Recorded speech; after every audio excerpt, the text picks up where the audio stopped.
Hello friends, आजच्या व्हिडिओमध्ये आपण स्पर्धा परीक्षा गणित या विषयातील संख्यांचे प्रकार याच्यावर आधारित आणखी काही सराव प्रश्न भाग 3 मध्ये सोडवूया, जेणेकरून त्याच्यावर आधारित वेगवेगळ्या पद्धतीचे प्रश्न कशा पद्धतीने विचारलेले असतात किंवा त्या प्रश्नांची उत्तरं सोप्या पद्धतीने कशी मिळवायची याचा अभ्यास होईल आणि त्याच परीक्षेसाठी तुम्हाला त्याचा उपयोग होईल. सुरुवात करूया पहिल्या प्रश्नापासून. प्रश्न असा आहे, पुढीलपैकी खंडित संख्या कोणती? खंडित संख्या कोणती याचा अर्थ कोणत्या संख्येचं दशांश रूप खंडित स्वरूपात आहे, असा थोडक्यात हा प्रश्न आहे. त्याच्यासाठी हे 4 पर्याय दिले. पहिला पर्याय आहे 0.0555 पुढे डॉट डॉट डॉट म्हणजे ही संख्या खंडित नाही. दुसरा पर्याय 5.5 डॉट डॉट डॉट किंवा 5.55 आवर्ती किंवा 0.555. आपल्याला इथं स्पष्ट दिसते की चौथा जो पर्याय आहे 0.555 तिथं भागाकार संपलाय म्हणजे बाकी 0 मिळते, तर त्या संख्येचं दशांश रूप खंडित आहे. उरलेले 3 मध्ये म्हणजे 0.555 नंतर पुन्हा डॉट डॉट आहे, याचा अर्थ ही भागाकाराची प्रक्रिया पुढे सुरू आहे, बाकी 0 कधीच मिळणार नाही. दुसऱ्यामध्ये सुद्धा तसंच 5.5 पुन्हा येते किंवा 5.55 याचा अर्थ 5.5555 ही संख्या पुन्हा येते, म्हणजे हे सुद्धा खंडित स्वरूपात नाही. फक्त पर्याय क्रमांक 4 मध्ये जो भागाकार दिला आहे त्याच्यामधलं दशांश अपूर्णांकाचं स्वरूप हे खंडित स्वरूपाचं आहे. त्यामुळे या प्रश्नाचं उत्तर पर्याय क्रमांक 4. पुढचा प्रश्न, पुढीलपैकी अखंड आवर्ती संख्या कोणती? पुन्हा एकदा ते दशांश रूप कोणत्या संख्येचं अखंड आवर्ती आहे, असा प्रश्न. तर ह्यासाठी जे 4 पर्याय दिले त्यातला पहिला पर्याय 9.165 म्हणजे इथं भागाकाराची प्रक्रिया संपलेली आहे, त्यामुळे हे काही अखंड स्वरूप नाही. तिसरा पर्याय 0.9165 इथं सुद्धा हा भागाकार संपलाय. 9165 मध्ये सुद्धा भागाकार संपलाय. फक्त पहिला जो पर्याय आहे तिथे 9.165 आवर्ती हे जे चिन्ह आहे आवर्ती, याचा अर्थ असा होतो की 9.165 नंतर पुन्हा 165 आलेला आहे, पुन्हा 165 आहे, पुन्हा 165. ही प्रक्रिया पुढे तशीच राहते. म्हणजे पुन्हा हा जो ग्रुप आहे संख्यांचा 165 किंवा 165 165 हा पुन्हा येत जातो आणि बाकी कधीच 0 मिळत नाही. अशा वेळेला ही संख्या 9.165 आवर्ती अशी दिली जाते, म्हणजे 165 हा संख्यांचा ग्रुप पुन्हा येतो, म्हणजेच ही संख्या या संख्येचं दशांश रूप आवर्ती आहे आणि ते अखंड आहे. आवर्ती म्हणजे पुन्हा येणार. या प्रश्नाचं उत्तर आहे पर्याय क्रमांक 1. पुढचा प्रश्न, 0.67 या संख्येचे अखंड आवर्ती रूप कोणते? म्हणजे आता ही संख्या जी आहे 0.67 ती अखंड आवर्ती स्वरूपात नाही. तिचं दशांश रूप हे खंडित स्वरूपाचं आहे. पण या संख्येचं अखंड आवर्ती रूप कोणतं? म्हणजे ही संख्या आपण अखंड आवर्ती स्वरूपात सुद्धा लिहू शकतो. ती कशी लिहायची? तर त्याच्यासाठी हे 4 पर्याय दिलेत. मग पर्याय क्रमांक 2 जो आहे त्याच्यामध्ये 0.670 आवर्ती असं दिले, म्हणजे त्याचा अर्थ असा होतो की 0.670 पुन्हा 670 पुन्हा 670 हे पुन्हा येत जातं.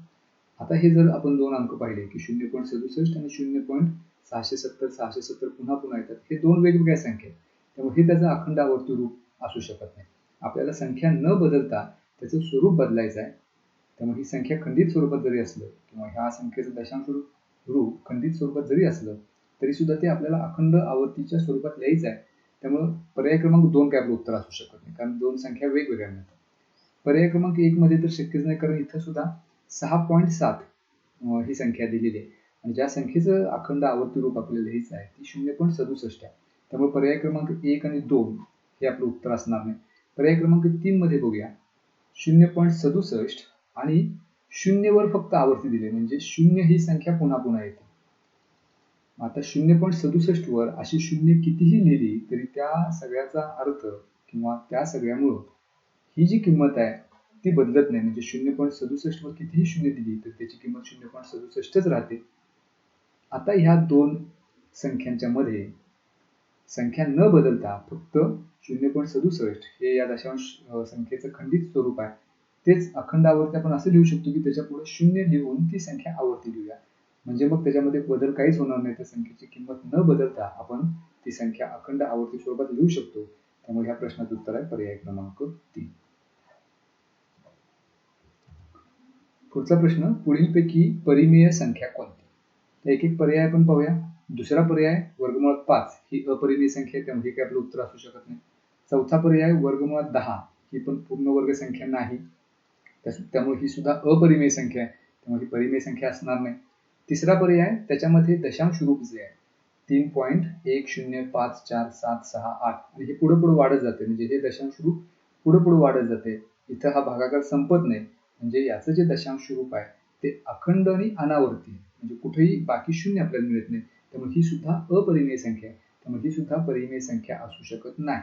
आता 4 पर्यायापैकी पर्याय क्रमांक 2, 3, 4 या अपरिमेय संख्या आहेत. उरला पर्याय एकच, पहिला पर्याय जो आहे 1.35, म्हणजेच ही परिमेय संख्या.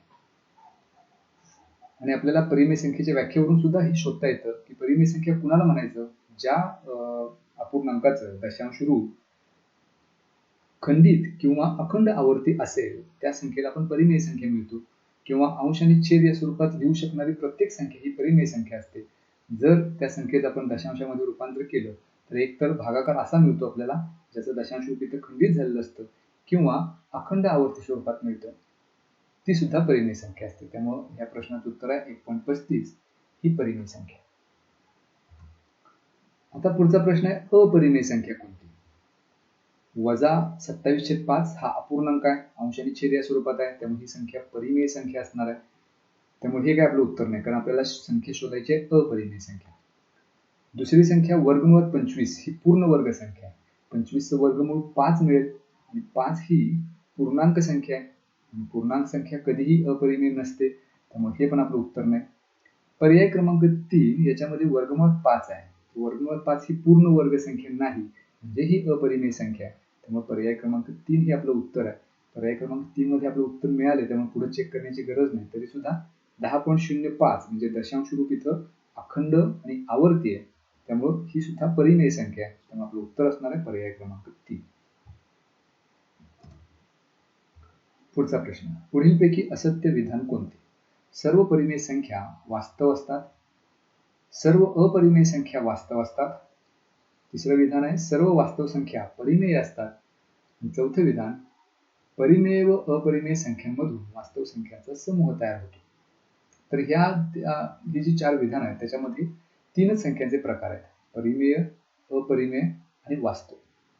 हे आपण पहिल्यांदा समजून घेऊया की वास्तव संख्या कुणाला म्हणायचं, तर सर्व परिमेय संख्या आणि अपरिमेय संख्या ज्या एकमेकांच्या अगदी विरुद्ध आहेत, तर त्या दोन संख्यांचा मिळून वास्तव संख्यांचा संच तयार होतो. म्हणजे प्रत्येक परिमेय संख्या ही वास्तव संख्या असते, प्रत्येक अपरिमेय संख्या ही वास्तव संख्या असते.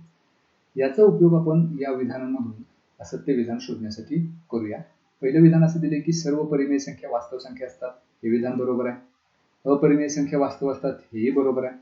तिसरं विधान असं आहे की सर्व वास्तव संख्या परिमेय असतात, हे विधान मात्र चूक आहे. सर्व वास्तव संख्या परिमेय असत नाही, तर उलट असतं. म्हणजे सर्व परिमेय संख्या या वास्तव असतात, पण सर्व वास्तव संख्या परिमेय संख्या असतीलच असं नाही, कारण त्यामधल्या काही अपरिमेय सुद्धा. त्यामुळं विधान तिसरं जे आहे ते चुकीचं विधान आहे. पहिलं विधान बरोबर आहे, दुसरं विधान बरोबर आहे, चौथं सुद्धा बरोबर आहे. परिमेय व अपरिमेय संख्यांमधून वास्तव संख्यांचा समूह तयार होतो. त्यामुळं तिसरं जे विधान आहे ते असत्य विधान आहे. त्यामुळे आपलं या प्रश्नाचं उत्तर पर्याय क्रमांक 3. पुढचा प्रश्न, वजा 5/7 व वजा 8/13 यांच्या दरम्यान असणारी परिमेय संख्या कोणती. वजा 13/21, 6/8, 0.7, वजा 21/14. बऱ्याचदा त्या प्रश्नामध्ये आपल्याला त्या उत्तराची हिंट असते. म्हणजे हा जो प्रश्न आहे तो प्रश्न सोडवायला आपल्याला वजा 5/7चं दशांश रूप करून, वजा 8/13चं दशांश रूप करून, मग ह्या 4 पैकी अशी कोणती संख्या आहे ज्यांचं दशांश रूप या दोन्हीच्या दरम्यान आहे ते शोधण्याची गरज नाही. काही वेळेला अगदी सोपं उदाहरण असतं, काही लॉजिक वापरून आपण त्या प्रश्नाची उत्तर मिळवू शकतो. म्हणजे इथे कुठलीही गरज नाही आपल्याला ह्याचं दशांश रूप तयार करण्याची आणि मग ठरवण्याची की ह्यापैकी कोणती संख्या या दरम्यान असेल. कारण ह्या सर्व पर्यायांचं निरीक्षण केलं तर एक आपल्या लक्षात येईल की आपल्याला ह्या ज्या दोन्ही संख्या दिलेल्या आहेत, वजा 5/7 आणि वजा 8/13, ह्या दोन्ही संख्या ऋण आहेत.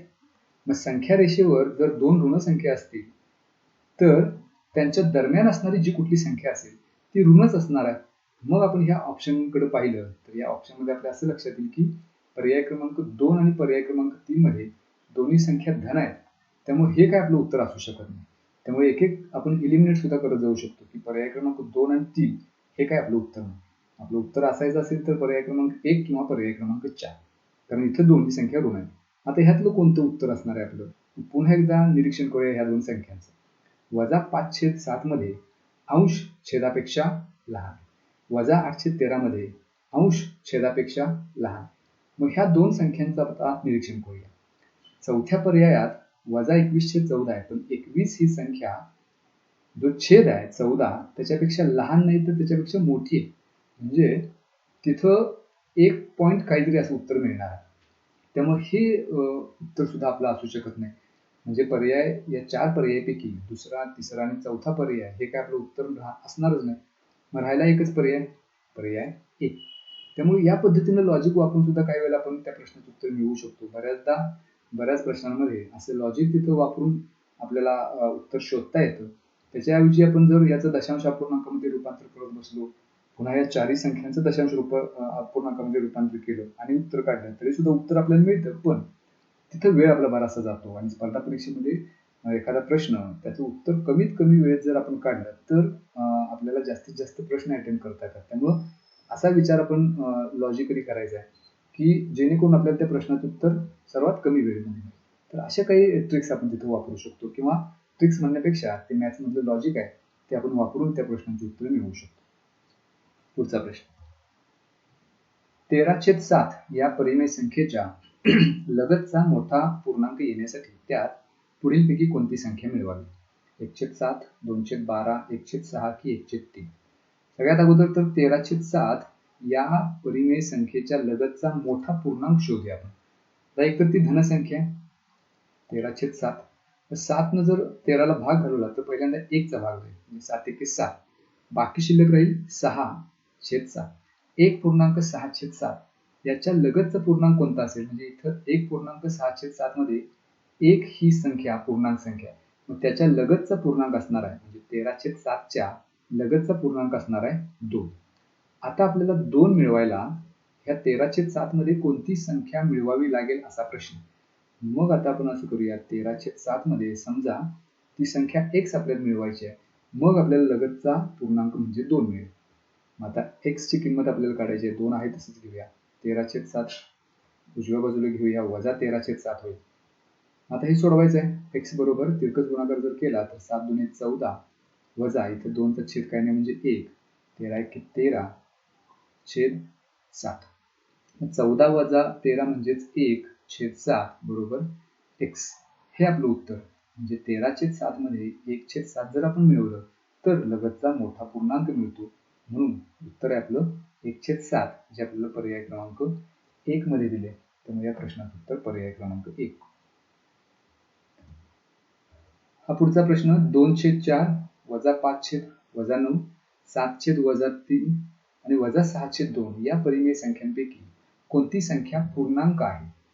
एक एक पर्यायाचा आपण विचार करूया. 2/4 ह्याला जर भाग घालवला आपण 2 बे के बे बे दुने 4 तर 1/2 आपल्याला मिळेल, म्हणजे 0.5 मिळेल. ही काही पूर्णांक संख्या नाही. -6/2 इथं जर भाग घालवला तर बे के बे बे त्रिक 6 वजा 3/1 म्हणजेच -3 ही पूर्णांक संख्या आहे. त्यामुळे पर्याय क्रमांक 2 -6/2 ही पूर्णांक संख्या असणार आहे. त्यामुळे आपलं उत्तर आहे पर्याय क्रमांक 2. पर्याय 2 मध्येच आपलं उत्तर मिळालं, त्यामुळे पुढे चेक करण्याची गरज नाही. तरी सुद्धा जर आपण चेक केलं तर इथं 7/-3 आहे, म्हणजे 3 दुणे 6, 2 पॉईंट काहीतरी उत्तर आपल्याला मिळणार आहे. इथे सुद्धा -3/-9 आहे, इथं 0.3 असं काहीतरी उत्तर मिळणार आहे. दशांश अपूर्णांकात उत्तर मिळणार आहे, ज्या पूर्णांक संख्या नाही. म्हणजे या 4 पर्यायापैकी अशी एकच संख्या आहे -6/2 जी पूर्णांक आहे. त्यामुळे या प्रश्नाचं उत्तर पर्याय क्रमांक 2.